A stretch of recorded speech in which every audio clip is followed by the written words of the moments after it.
Hello বন্ধুরা, সবাই কেমন আছেন? আশা করি সবাই ভালো আছেন। বন্ধুরা, আমরা যারা স্মার্টফোন ব্যবহার করি আমরা কিন্তু 99% মানুষ হোয়াটসঅ্যাপ ব্যবহার করি। হোয়াটসঅ্যাপ যদি ব্যবহার করি আমরা কিন্তু নিশ্চয় হোয়াটসঅ্যাপের মধ্যে SMS করি। আমরা কিন্তু 99% মানুষ কি করি, নর্মাল যেভাবে সবাই মেসেজ করে ওইভাবে কিন্তু আমরা মেসেজ করবি, মানে নর্মাল ডিজাইনত কিন্তু মেসেজ করি।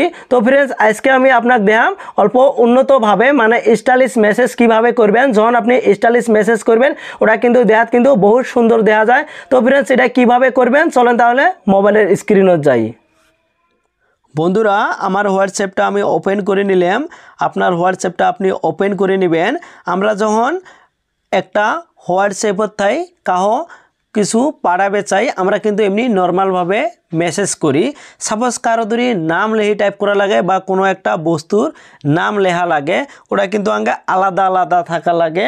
আমরা কিভাবে ওটা আলাদা আলাদা করবো, এমনি যদি আমরা সিরিয়াল নাম্বার দেই তাহলে কিন্তু বারে বারে সিরিয়াল নাম্বার দেওয়া লাগে। আমি আপনাকে দেখাম একবার সিরিয়াল নাম্বার দিব, তারপরে সেত গেলে বস্তুর নাম লেখমু বা সেত গেলে নাম লেখমু, ওটা কিন্তু অটোমেটিক সিরিয়াল দেওয়া থাকবো। তো ওটা কীভাবে লিখবেন, প্রথমে একটা যে কোনো একটা সিরিয়াল দিবেন। সাপোজ আমি 1 টাইপ করলাম, টাইপ করার পরে সেটা ফুল স্টপ কয় এটা আমি টাইপ করলাম। টাইপ করার পরে আমি অল্প স্পেস করলাম, করার পরে সাপোজ আমি দেখেন একটা নাম লিখলাম, লেখার পরে আর একটা নাম লিখমু, অটোমেটিক কিন্তু দেখেন সিরিয়াল নাম্বার দিল। আর একটা লিখমু, দেখেন অটোমেটিক কিন্তু এরকম করে সিরিয়াল নাম্বার দেব। আপনার কিন্তু সিরিয়াল নাম্বার দেওয়া লাগবে নয়। আর কোনো টাইমে আগে আর একটা বস্তু কি হয়ে যায়, আমরা অন্য একটা সিরিয়াল নাম্বার না দিয়ে অন্য একটা স্টারের মতন দিবে চাই, তাহলে আমরা কি করব, যখন টাইপ করবে ধরব প্রথমে কি করব, যেটা আগে মাইনাস আছে মাইনাস আমরা টাইপ করব। টাইপ করার পরে অল্প আমরা স্পেস দেবো। স্পেস দেওয়ার পরে কিন্তু এই দেখেন এই ধরনের অপশান আসি গেল। এলা যদি আমরা নাম লিখি এইভাবে খুব সুন্দরভাবে কিন্তু দিবে পাম। এটাও কিন্তু কোনো ধরনের মানে পরেরটা দেওয়া লাগবে না, পরেরটা কিন্তু অটোমেটিক দেওয়া থাকে। 3 নম্বর অপশানটা দেখেন, প্রথমে একটা ঊর্ধ্বকমার মতন দেওয়া লাগবো, এই অপশানটা দেওয়া লাগবো। দেওয়ার পরে যখন আপনি একটা যে কোনো বস্তু টাইপ করবেন বা কারো একটা নাম টাইপ করবেন, নামটা টাইপ করার পরে লাস্টের মধ্যে আবার এই ঊর্ধ্বকমাটা দিবেন, দেওয়ার পরে সেন্ড করবেন। দেন আগের মেসেজ গেলে কেমন আসিল আর এলার মেসেজটা কেমন হয়ে গেল, এটা কিন্তু আলাদা একটা ডিজাইনের মধ্যে আসি গেল। এলা সাপোজ আপনি যে কোনো একটা বস্তু বা যে কোনো একটা নাম টাইপ করবেন, টাইপ করার পরে ওই নামটা কিন্তু নুমায়, ওটা ধরে আপনি কাটা দিতে চান তাহলে কি করবেন, এই যেটা অপশন আছে এটা একটা টাইপ করবেন। টাইপ করার পরে নামটা টাইপ করবেন।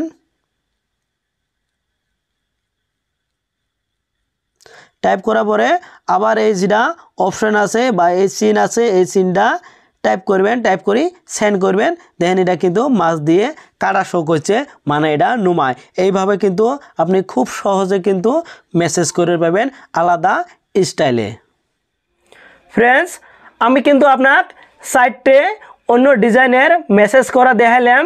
যদি আরও দেখাবে চাই ভিডিওটা কিন্তু এমনি বহুত লং হয়েছে, আরও লং হয়ে যায়, তার জন্য কিন্তু এই পর্যন্তই শেষ। আপনি যদি আরও অন্য ডিজাইনের মেসেজ করে থাকতে চান তাহলে কিন্তু আমি পরবর্তী ভিডিওর মধ্যে দেখে দেবো কীভাবে আরও অন্য ডিজাইনের মেসেজ করা যাব। তো ফ্রেন্ডস, ভিডিওটা যদি ভালো হয় অবশ্যই কিন্তু একটা লাইক করবেন। একটা লাইক করতে কিন্তু কোনো টেহা পয়সা যায় না, যখন আপনারা লাইক করেন পরবর্তী এছাড়াও ভালো ভিডিও আপলোড করার চেষ্টা করি। আর কমেন্ট করে জানাবেন টিপসটা কেমন হয়েছে, আর ভিডিওটা আপনার ফ্রেন্ডদের সাথে শেয়ার করবেন, ওরাও কিন্তু এই ধরনের ডিজাইনের মেসেজ করে পাবো। আর যদি আপনি আমার ইউটিউব চ্যানেলতে ভিডিওটা দেখে থাকেন তাহলে কিন্তু ইউটিউব চ্যানেলটা সাবস্ক্রাইব করে বেল আইকনটা অন করে দিবেন। আর যদি ফেসবুক পেজে ভিডিওটা দেখে থাকেন তাহলে ফেসবুক পেজটা ফলো করে একটা লাইক করে দেবেন। পরবর্তী যখন এছাড়াও আমি ভালো ভিডিও আপলোড করবো সবার আগে নোটিফিকেশন পাওয়া যাবেন, তো ইজিলি পরের ভিডিও গেলে দেখে পাবেন। থ্যাংক ইউ ভিডিওটা সম্পূর্ণ দেখার জন্য।